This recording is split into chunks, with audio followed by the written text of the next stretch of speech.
নিৰ্বাচনলৈ মাজৰ পাছৰ কেইটামান দিন তাৰ মাজতে শিৱসাগৰৰ নগৰত এইবাৰ উত্তেজনা।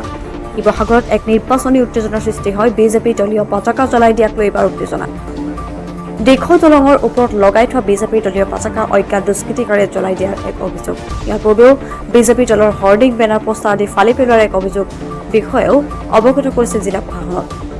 পুনৰ কালি নিশা বিজেপিৰ পতাকা দলৰ কোনো দুষ্কৃতিকাৰীয়ে জ্বলাই দিয়াৰ পিছতেই উত্তেজিত হয়।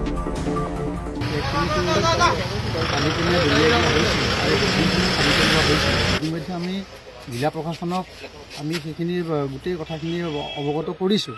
এপ্লিকেশ্যন দি পিনে তেওঁলোকক অৱগত কৰাৰ পাছতো আজি আকৌ পুনৰাবৃত্তি ঘটাইছে। আজি আমাৰ দিখৌ দলঙৰ ওপৰতে আমাৰ ফ্লেগখিনি বন্ধা আছিলে। সেই ফ্লেগখিনিত আজি 9 বজাৰ পিছত আমাৰ ফ্লেগসমূহ জ্বলাই দিয়া হৈছে। সেইটো কাৰণে আমি ইয়ালৈ যেতিয়া খবৰ পাই এটা লাইভ ভিডিঅ' পোৱাৰ পিছত খবৰ ল'বলৈ আহোঁ, ইয়াত আমি দেখিছোঁ গোটেই ফ্লেগখিনি জ্বলাই থোৱা আছে। কিহৰ ফ্লেগ জ্বলাইছে? আমাৰ বিজেপি ভাৰতীয় জনতা পাৰ্টীৰ ফ্লেগ জ্বলাইছে।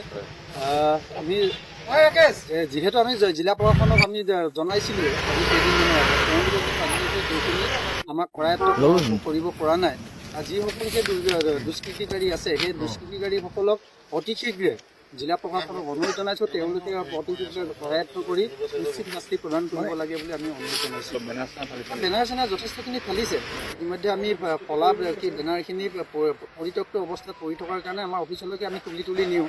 কিন্তু আজি এটা তেওঁলোকে সিদ্ধান্ত ল'লেগৈ, যিসকলে দুষ্কৃতিকাৰী কাম কৰিছে সেইখিনি আমাৰ ভাৰতীয় জনতা পাৰ্টীৰ ফ্লেগখনকে আমাৰ দিখৌ দলঙৰ ওপৰত জ্বলাইছে।